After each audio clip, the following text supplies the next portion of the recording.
Hey, thanks for coming back to another episode of David Green is Obsessed. I want to talk for a minute about food recipes.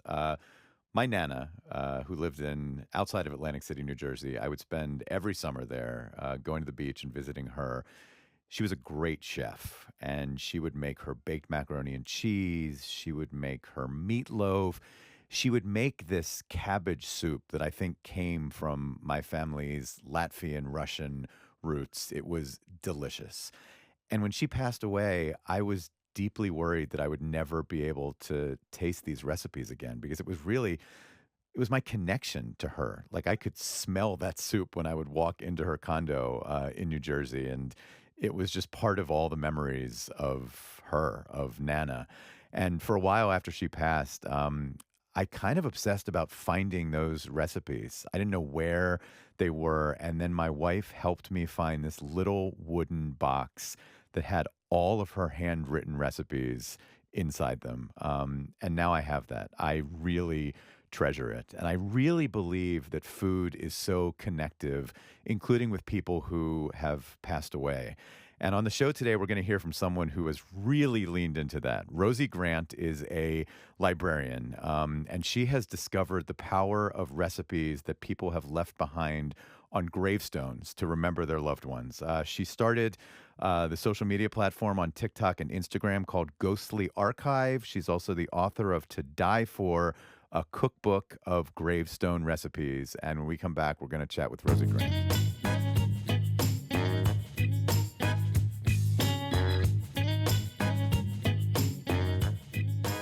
Rosie, thanks for being here. Thanks so much for having me, David. I have loved exploring people's obsessions. And I have to say, gravestone recipes was not one on my list of like top 100 things I would be expecting to cover on this show. So you're taking us to a new place. That's so funny, and yeah, I mean, maybe there'll be more gravestone obsessed folks in the future, but happy to be the first. There's a name for it, right? Is taphophile? Is Taphophile, taphophile? yes. Taphophile's a thing. Okay, define taphophile. Taphophiles are folks who love cemeteries and gravestones, whether they're researchers, some are gravestone cleaners, but anyone in the category of they just like gravestones.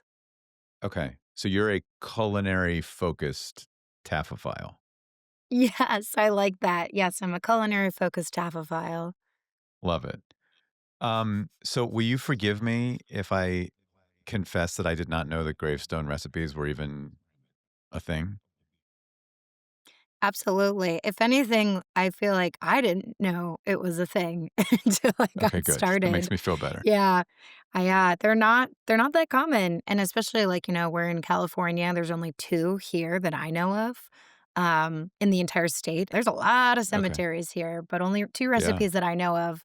There might be more one day, but as of right now, yeah, so it's an extremely rare thing. And what is a gravestone recipe? Like, can we define it somehow just so we're all on the same page? Another great question. So, yeah, gravestone recipe, anything, memorial, uh, I used in cemeteries, that, you would have an epitaph. In traditional senses, we're used to like mother, father, death dates, birth dates, maybe like a memento mori, like a skull and wings or something. But Right. instead of that, people put a recipe to their personal recipe. Okay, so it is honoring someone who died with a recipe engraved on the gravestone, and presumably this is a recipe that was important to that person or the family, and the family believes like this is the way that they would want to be remembered. Yeah, exactly so. In some cases, the person themselves asked for it, like, this was a final wish, and then in some cases, the person passed away, the family couldn't think about what was something that really encapsulated who they were, and, there's only so much space on an epitaph, and so a recipe was how they wanted to remember their person. Okay, I want to understand how you arrived at this obsession. You grew up outside of Washington D.C., right? Mhm, yep, that's right. Okay. Grew up Alexandria, Virginia, and I was studying to be a librarian. I'm sure most people have an obsession that are on your show, probably somewhere librarian adjacent. We just love a deep dive. We do. I've had a guest who is obsessed with words and dictionaries and, yeah, so this is not that Obsessed. rare. Oh, I love that. I love that so much. I feel like most of my classmates in school, so I was, at the University of Maryland studying to be a librarian. Okay. All of my classmates had various niche interests, but I needed to do an archives internship, and this was the early days of the pandemic. So a lot of places in DC were closed, and, cemeteries were unfortunately busier than ever, so I ended up interning in a cemetery archive, and that was kind of what brought me into the taphophile world, and I started a TikTok about what is it like to intern at a cemetery, and I was just featuring different gravestones. I was new to the death industry as much as I love a cemetery. My parents are both ghost tour guides. So I'd grown up going to lots of cemeteries, but I didn't really know how they like worked. I didn't know how the industry of it was. And so I was just so struck by all the different interesting memorials there were out there. And that's how I learned about my first gravestone recipe. Okay, there's so much to unpack there. First, I can't let go of your parents were ghost tour guides when you were a Yeah. kid. What Yeah. is what were the what is that?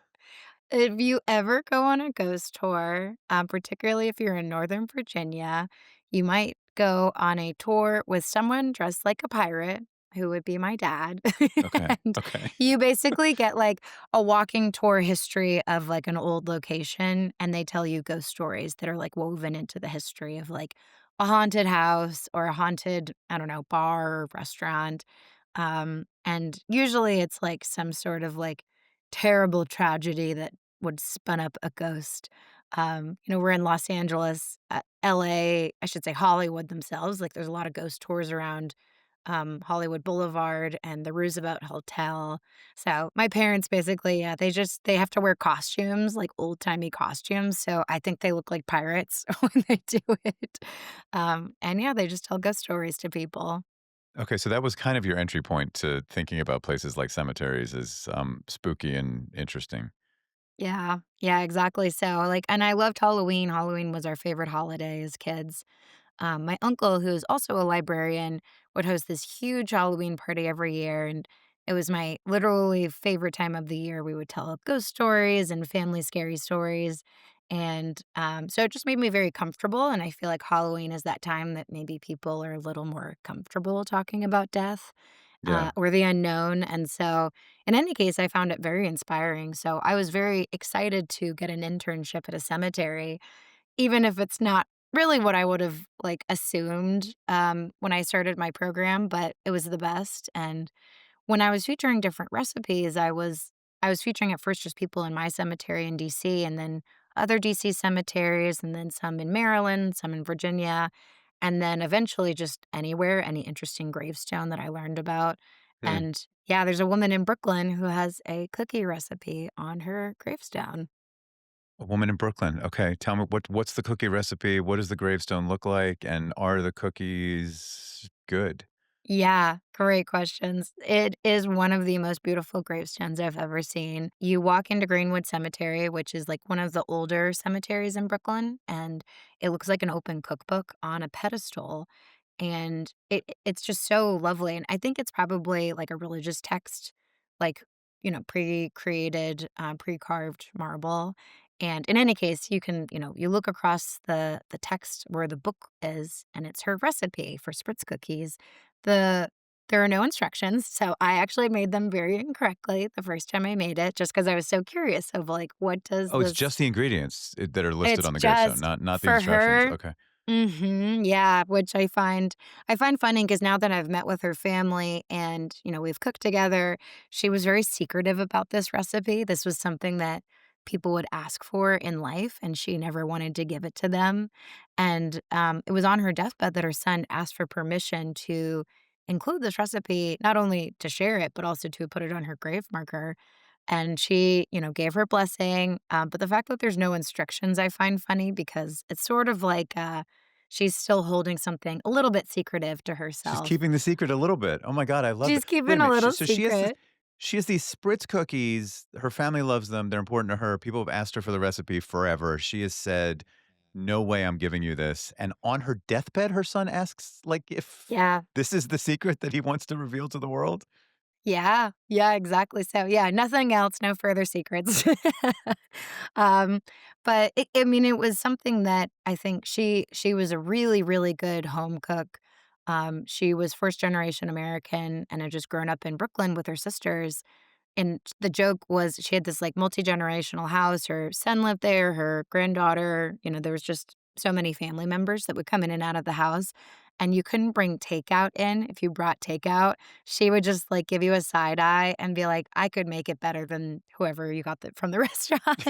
So food was, like, really important to her, and, she was a really, really good cook, and so I think when it came to this recipe, it was like an honoring of that, of all of the holidays that she would make these for and the birthdays. Okay, I have to back up a little bit. This is such a narrow interest. Like, you can be interested in the death industry, as you put it. You can be intrigued by cemeteries. Like, I go to cemeteries and I'm looking at gravestones and I'm curious about where people came from. You can also be interested in cooking and discovering unknown recipes. But like this combination is really, really specialized. Like what is it about this? Like going around the country exploring recipes that are on gravestones and trying to make these food items. Yeah, could not be more niche, and I definitely when I first yeah, for recipes and gravestone. I mean, I was laughing when I first started the TikTok because I didn't think there was much of a cemetery or taphophile audience on social media, and I was very wrong. There are some gigantic Facebook groups, there are cemetery TikTok influencers who have, like, millions of followers. So there's this whole ecosystem of cemetery folks online. And as far as for like my fit into the niche, I mean, at first I was just like, I'm the intern, which, I could only do that for so long. But I think with food, I was really, I just honestly was surprised in the beginning. So I first posted Naomi's recipe. And this was maybe about 3 months into the account of just like learning. This And is the spritz cookie? the Spritz cookies, yeah, so Okay. Naomi's Spritz cookies, when I posted it, obviously tons of people were like, "I didn't know this was a thing. You can put a gravestone recipe together, like, what would I put on my gravestone?" And, like, lots of, like, lovely comments like that, but then there were a lot of really deep and personal food and loss stories that just strangers on the internet started sending me of like, I lost my mom last year. I make the birthday cake that she made for me every year on my birthday and her birthday. Or I miss my dad. He died several years ago. I make his chili every Sunday still and I eat it. And I just remember my time with him. And like one story after another about food and loss and missing a person and how food brought them back to like there's just, the senses are there. You're smelling the things you smelled together and tasting something very nostalgic. At first, I was just like, wow, one person did this. How cool. And then while I was trying to learn more about Naomi, I learned there was another woman named Kay who's buried in Utah, who was a fudge recipe. And then there's another woman named Maxine who's buried in Iowa, who has a Christmas cookie recipe. And then it just kept going. And when I was at 10 recipes, I was like, that's probably it. I don't think there's any more. And then when I was at about 10 recipes, families started reaching out, being like, I thought my mom was the only crazy one who did this. Mm. Try her cheese tip gravestone recipe or try her carrot cake gravestone recipe. So at that point, I was getting directly in contact with the families. And so it was truly just born out of curiosity in the beginning. I was like, well, why did you decide to do this? And the stories were so personal and so beautiful. I just became very like, I don't know, like I just wanted to know more about each person. It just got more interesting as it went. And I started treating it like an archival, like a community archives project. And I think when I was at about 20 recipes, several editors reached out and they're like, "Hey, would you want to do like a cookbook?" Yeah. And in my mind, I was like, "I don't know if I'll ever have that many recipes." And it would have to be a very different type of cookbook. Like it was so important to tell the story of the person behind each gravestone, and I needed to get in contact with all of the families to get their see how they felt about it, if they wanted their person included or not. How did they want to tell the stories of them? And so there was just a lot of like oral history that needed to happen. And I'm so shocked because I'm like, I now know of actually 50 people who decided to do this. And I never would have guessed that. Yeah, and we should say that the book is called "To Die For: A Cookbook of Gravestone Recipes," and congratulations. I hope many people will read it. I'll tell you, Rosie, really, the more you describe this, the more it really does make a lot of sense why this has touched you so much. Like I think about my own grandmother who I lost, and I searched like so hard and finally found her recipes for cabbage soup, for meatloaf, for macaroni and cheese. It was just things I loved, and that was my connection to her. And, to take that one next step, and maybe I would have decided to put that cabbage soup recipe on her gravestone, but it was that important. And, I think about my wife too. Like she owns restaurants. She's Lebanese, Italian. Her connection to her family is all about food. Her memories of growing up and connection to parents and aunts are all about food. And she's honored them by traveling the world. And she's filled her restaurants with recipes that are just taken from people around the world. And she wants to honor those recipes somehow. And like honoring a recipe as like the memory of someone who's passed away, it really does all start to make sense and seem not so esoteric. Yeah. Oh, and I love that. I love that you were able to get your grandma's recipes and that she's Thank done. God. I was so worried that it Right? was, and it was like It's she had like clippings from oh, cookbooks and clippings from newspapers with little recipes and like her handwritten. There are definitely some ingredients that I could not read. Like, it was there was some chicken scratch type of stuff going on, but just I think it was less about exactly what it said and more just like holding those pages were incredibly meaningful. And so an engraving on tombstone, like that, the power of that totally makes sense. yeah, it's so true, and I think, like, at the end of this project, like, there's a novelty to it of, like, "Oh, how interesting that there's a recipe on a gravestone," but I think, like, the bigger goal is exactly that of, like, being interested while you can, because these things are very ephemeral, and if you don't take the time to search for it, document it, cook it with them, then it's very easy to lose these things, and, I mean, this was coming out of when I started the project, so in the earlier days, both of my grandmothers passed away um, very like I was maybe at like 4 or 5 recipes in, and I was realizing how little I had done that for my family, and, like, Mm. even my own parents right now, like, I need to document it and actually, write down my dad's jambalaya recipe and cook it with him, and, like, it doesn't have to end up on the gravestone as long as you're going through the work of, like, personal archiving these things. It's so precious. Yeah. It's one thing I've been noticing in talking to more and more people about their obsessions. Like some of these things can start in such a random way and seem so weird in the beginning, but then it's like as you dig in, there's a depth and a seriousness that you realize. I just wouldn't have I would never have imagined that I would have learned about this many people, and not only that, of course, like, that all of the families would have signed off on it because that was equally important to make sure that, like, someone who's lost and they all have, like, kids and grandkids. These are, like, very in the, like, recent memory of people who are still living that are mourning their person, and Hmm. yeah, so I'm honestly like, it's truly shocking to me to be here because, like, I just wouldn't I mean, I'm so grateful because it's like, I was an English major in college, and I did creative writing as a minor, and I studied food writing, and I really loved how food connects to everything, and I'm not even, like, an amazing cook, like, I like eating more than anything else, Yeah. which great to be in LA and great to have a project like this where it's just an excuse to, like, talk to people about food memoir and food history and, like, influence, and, like, these are all home cooks, no one's, like, a famous chef or anything, which makes it even better in my mind. Yeah. Yeah, so, yeah, it's so funny how random these things begin. Tell me a little bit about your process. So you'll hear about or find a cemetery where there's a recipe, and then you'll be interested and track down the family and start talking to them about what you might do with it.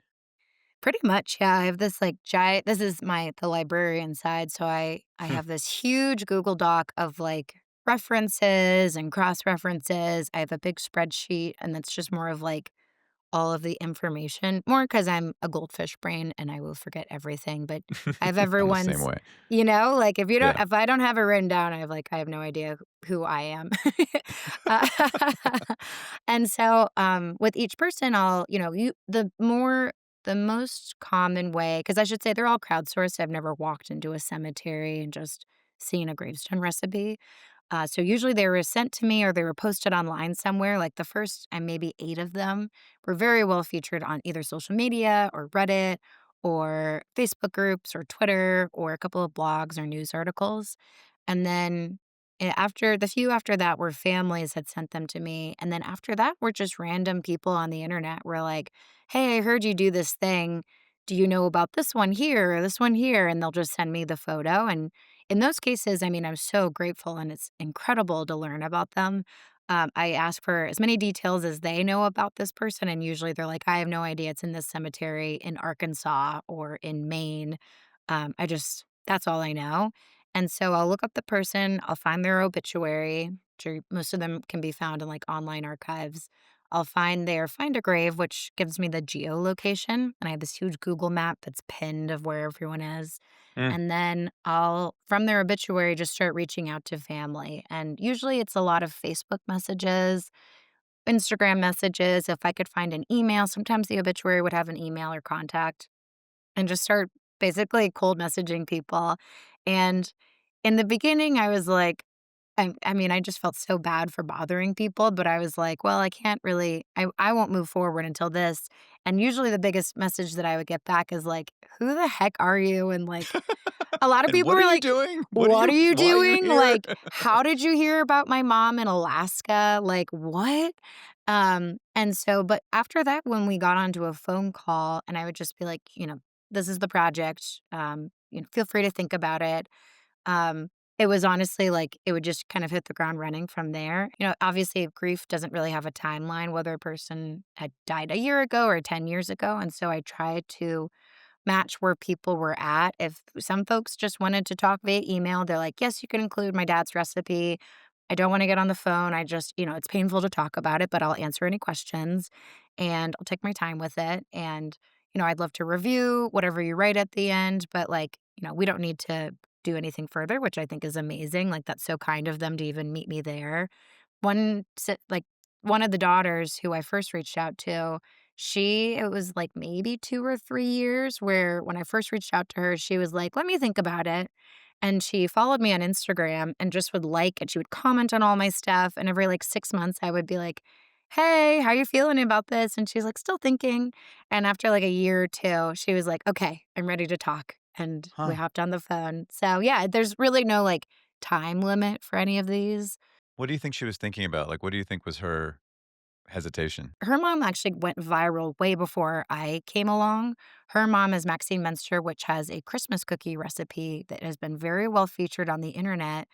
And again, way before I came along. And it was featured kind of in a meme of like, "Mom said you can have the recipe over my dead body." And it went super viral. And to the point that like Good Morning America reached out to her and all these other big media outlets of like, "Tell us about you, like your mom that wouldn't share her recipe." And she was really insulted by it because she was like, "My mom actually was very open with sharing this recipe. I don't know who made my mom into a meme." Oh, But she man. was like, That's sad. yeah, and like with the flip side to that too is several of the gravestone families learned about the idea to do a gravestone recipe because of the meme. So when I've been interviewing them being like, "How did you get this idea?" I'm like, "Well, I saw this woman who was like you can't have my recipe until like over my grave or something with like it was like a Christmas cookie recipe." And I was like, "Oh my gosh, that was Maxine's gravestone recipe." So I think with her daughter, she wanted to make sure, like, why am I doing this? Am I gonna turn her mom into a meme? Hmm. Like, what are my intentions with doing this? So I think she was very right to be like, "I don't know who you are. Like, give me time and I'm gonna think about it." And then after a while, she was like, "Okay, I like this. Like, I can handle this." And she gets to control the narrative of like whatever she wants to say is like what I'll pass along. And Love so, that. but it takes time. I'm a weirdo on the internet. What can I say? Not at all. You've gotten some negative comments though, like, suggesting that you shouldn't be traipsing around grave sites and, like, what have been some of those comments and how have you process them. Yeah, definitely. I've gotten several comments, especially like, if a video does well enough, that means everyone's gonna see it. Whoever has a phone, if they're on TikTok or whatever. And I find it, I mean, I think on the surface level, I find it very understandable. I grew up, as much as I'm like, I love a cemetery, but I am very afraid of death. And Mm. I think there's a lot of taboos around cemeteries and gravestones and, like, how do we behave in these places? And I think along those lines of, like, I don't think like, the main negative comment that I get is, like, "I don't think you should even go to cemeteries. I think you're gonna get cursed, it's bad luck, it's evil, you're gonna get, like, angry ghosts coming after you." Oh, And, like, wow. I That's think a not the lot. criticism I was expecting. I thought it was gonna be like, you're not respecting people's, like, final Totally. resting place. They're saying you're gonna get a curse. Yeah, yeah, you'll get it. I mean, like, there's that too, and I think there's a lot of, like, fear around visiting cemeteries just in general, which I think, some of that does come from taboo. It is also a very, like, Western view of how cemeteries are supposed to work. So, technically, if you look at American cemetery history, our first national public parks were cemeteries. So, we have the Rural Cemetery, which Mount Auburn was the first one. Greenwood in Brooklyn is another example, and they were meant to be official green spaces that were designated. They were cemeteries, they were, burial spaces, but the idea is you would go out on the weekends, you would get out of the city. They would have art, they would have sculptures, they would have landscapes, they would all have names of trees like Maple Hill and things like that. And they were meant to be peaceful and people would picnic there. They would spend all weekend. And it was just like a way to like be in a green space. But it was specifically at cemeteries. And even if you go to a lot of older cemeteries, Greenwood included, you see the tabletop gravestones, which were gravestones that were for picnicking on. So the idea of like Mhm. you would bring your picnic and actually picnic on top of someone's grave, and that was the purpose of that gravestone, which we have come very far away from that. And I'd say like we're now kind of like maybe because of the pandemic and we as a culture and society, all humans, we're reckoning a little bit more with our mortality than we might be comfortable with. But a lot of cemeteries are starting to bring that back. And I would say this is more the archivist side of me of like, if we aren't connected to our local cemeteries, if we don't visit them, if we don't care about them, then a lot of them will start to disappear.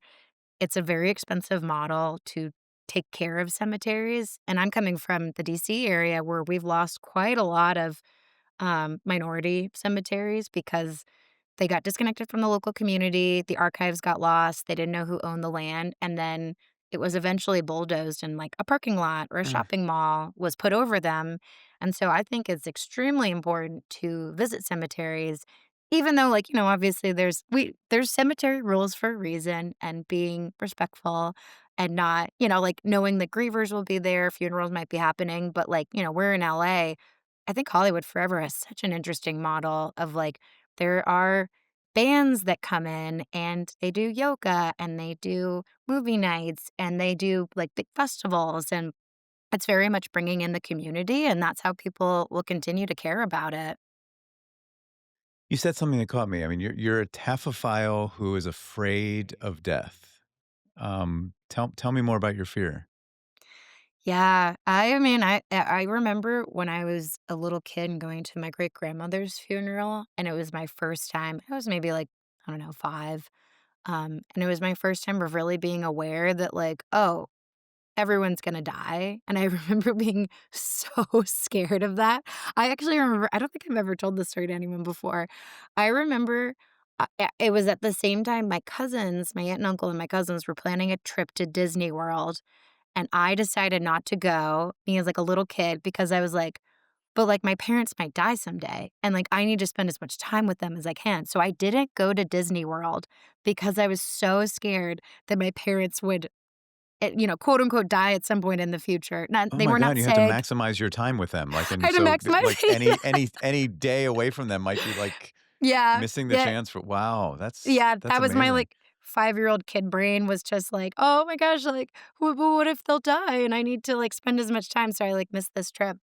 Yeah, it was just something that I was so freaked out about, and even still, I think I'm very uncomfortable with, like, my loved ones and myself, and all of us will all pass away someday, and I think, like, I assumed growing up that, like, the more I didn't think about it, the more I wouldn't have to deal with it, which is just not how things go.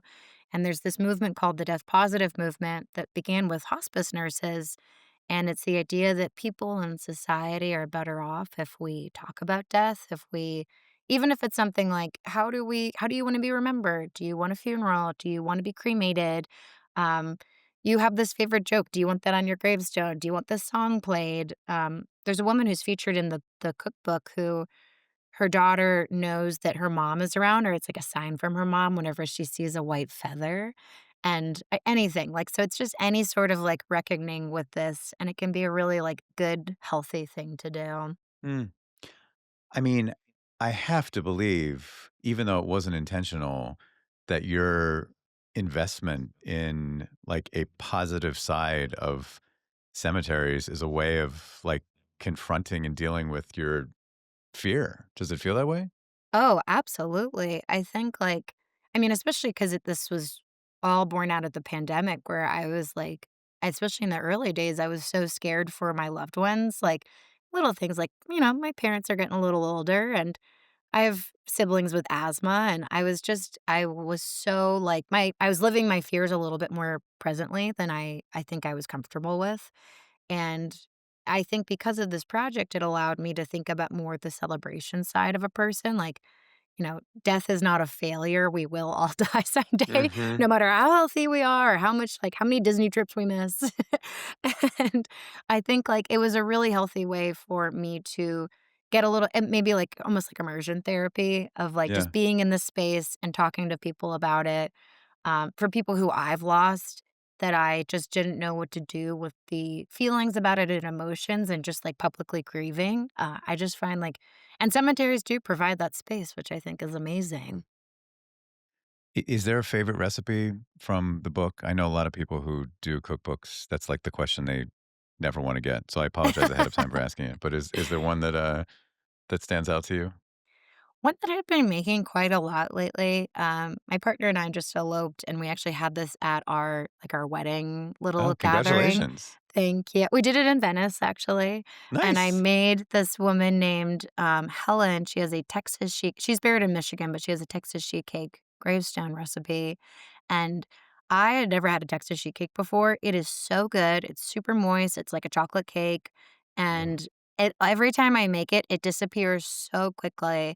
I get so many compliments for it, and it's really fun. You, like, take boiling water and you pour it into basically, like, the batter. This was so a Texas sheet cake is a traditional funeral food in the sense Mhm. that funeral foods in the US at least, a lot of them are, like, shelf stable. You already have them in your pantry. It's pretty eggs, flour, butter, milk, that sort of thing, and, it feeds a lot of people, and you can leave it out for a long time, so if you're hosting mourners after a funeral, the Texas sheet cake is really great for that, and, like, yeah, Oh, it's people very can come and satisfying. go and it doesn't get dry Exactly. and yeah. Exactly, yeah, it's, like, really nice for just, like, a long event, and so, she would make it for that, and she would also make it for other occasions too, and it's just a really good cake. Sounds amazing. What what does this obsession say about you? Like what have you learned about yourself? Mm. Well, that I have a very niche interest. Mhm. Um, I don't know, I think, like, for me, it was born out of a lot of things that I've always enjoyed, like, yes, I've always loved, um alternative spaces like cemeteries, or I should say, like, grieving spaces. I've always liked them. I've always found them very peaceful places, and I've always liked food. I guess I'm a little surprised that I was able to bring 2 things that I really like together, and Mhm. I'm truly shocked to be here. Um, I mean, I also think, like, at the end of the day, this project is such a, I love archives. I love community archives. I think they're so important, and it's been a really interesting of, like, how to conduct oral histories, how to just talk with a lot of strangers from all over the world. I like talking, so it's been nice. And this I gives don't you the know. chance. Yeah, exactly.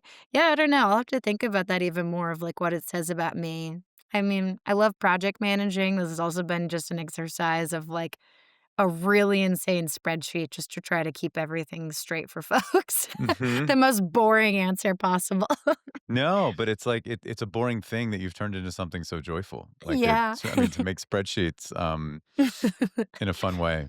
Yeah, Um, Rosie, we're gonna take a quick break, and I'm gonna come back, and I have a few more questions to throw at you about other obsessions. I love We'll be it. right back. We're back with more David Green is Obsessed, and I'm with Rosie Grant, who is the author of a new cookbook called To Die For, a cookbook of gravestone recipes. She also uh, founded the website and social media platform Ghostly Archive. This is the part of the show I like to call Rosie Grant is Obsessed. Let's stay on food for a minute. Is there a recipe in your life that you're obsessed enough about that you would want it on your gravestone? Currently, if I had to pick, I really like, clam linguine. Oh, Um, so good. it's so But it good, has to be like just right. The, like, ratio of yeah. pasta to clam needs to be it can get soupy so quick, It but can get soupy real fast, yeah. but I love the, like it's really fun for, like, dinner parties, like, I love the, like, when my partner and I will host people for dinner, and and my favorite thing is to make samin nosrats. I mean, so I should say it could be pasta or linguine, either way. I like to make samin nosrats, homemade pasta, and I force my guests to work for their food, I guess, where we're, like, Nice, you as they know, should. churning it out and, like, you're drying the pasta, and then when you throw it in with the sauce, like the white wine and butter and the clams and, like, the smell is so good, and Yeah. it's just, like, a very satisfying meal. I It's so sad. I love eating with my wife, but she's not, like, a big clams person, Oh, and so no. it's like that I associate that meal with, like, I'm alone, I'm at a restaurant or somewhere where I can have this, but I'm missing my wife, so it's this hard thing, but I associate that meal, but I love it too. Okay, what's another obsession in your life that scares you? Ooh, that scares me. Um I mean, I feel like honestly, I my whole my like since I was a kid, I've always maybe this is again like the librarian braid of like the more I learn about something, in my mind, it makes me think that I will take away the fear. Like I remember being a kid and being afraid of dinosaurs, like really, really scared. Like I saw a dinosaur in a book and I just became obsessed with dinosaurs. Not because I thought they were cool, because I thought they would eat me in the middle of the night. But like Which I they went to the would if they were not extinct. I mean, they probably Exactly. yeah, exactly. Yeah, they would totally eat me. I'd be a little snack for them. And so I went to the history museum. I checked out every book from the library. I learned I went like so hard on dinosaurs for several years. From there, it evolved into sharks. I became like super obsessed with sharks. I like even wanted to go, and I'm like terrified of sharks. Wanted to go shark diving. I wanted to go off of South Africa, do like the cage diving. I, like, would watch Shark Week every week, even so I was in DC, Discovery Channel is based right there in Silver Spring, and so I would go to, like they would have Shark Week events, I would go to the zoo, which would have all these shark events, and so I just was, like, very active but it was because I was scared of sharks. Mm. Not because I was like, "Oh, sharks are fun," but I was really scared of them. And then this is more my TikTok, algorithm feed. It's on, Appalachian tales, like Appalachian stories and Ooh. old Appalachia folk tales, and I cannot get enough of it. I'm on every single storyteller, weird, like Don't Whistle at Night, Don't Leave Anything Behind, If You Hear Your Name, No You Didn't, like that whole all of those rules, and so I would love to do a hiking trip in Appalachia at some point, Oh, and wow. just yeah, so not because I want to, but because I'm like, I need to, like, face this fear to make it, I don't know, lesser. There is some lesson I think you're teaching all of us. Like, if you're afraid of something, there's the option of just leaning into it, understanding it, archiving it, and you can really make the fear go away. Yeah. Yeah, it's so far so good. I'm not afraid of dinosaurs or sharks at the moment, so Yeah. it Or death as worked. much. Yeah. Yeah. Um, what's an obsession you've never told anyone about until right now? Hmm, I'm sure I have something weird. Well, I guess right now I think I'm trying to think of, like, no one knows. My partner knows most of my weird obsessions. Okay, it I can I be everyone except you've never told Everyone anyone except your except partner. yeah, Yeah, I'm willing except for to them. I'm willing to budge And there. we haven't even, like, talked too much about it, but they've just noticed because I keep collecting it. I'm so obsessed with community cookbooks. So as I was traveling around the country to visit all of these cemeteries and document the gravestones, I would always go thrift shopping in a weird little community cookbook store or thrift store or vintage or antique store, and, like, the more ratty the book, like, off the spiral thing, there's receipts stuck in it, there's, like, notes, there's, like, sauce spills. Those were the books that I would really, like, go crazy for, so I probably have about 100 community cookbooks. This is why my partner knows this because 'cause they're like, "You can't keep They're all bringing in over the more house. community cook." Yeah, they're, like, everywhere. They're, like, spilling I'm, like, starting to have to put them in my closet because he's like, this is, like, becoming too much." But, like, each one is so different, and so I'm like in my mind, I'm like, "I have to get more," because, like, I would be referencing them while I'm cooking. If I My goal was always to find a community cookbook that would also have a similar recipe to the person of the gravestone recipe that I was cooking in that area, and just to see if, like, the ingredients were the same. A lot of times it was based off of, like in Alaska, it's hard to get stuff to Nome, like, everything has to be shipped in, so their community cookbook, which has this gravestone recipe actually featured in, it has just, like, only specific things you can get in Nome, Alaska. It's a lot of Mm, fishing, it's a lot of seafood, and so, anyways, like, I haven't really figured out what to do with this yet. Again, this is more of the, like, goblin collectory kind of thing, yeah. um, but I wanna do something with that one day because I just find it, like, so fun and weird. How do you define community cookbooks? Like the recipes of Nome, Alaska, or the recipes of Murray, Kentucky, Yeah. or okay.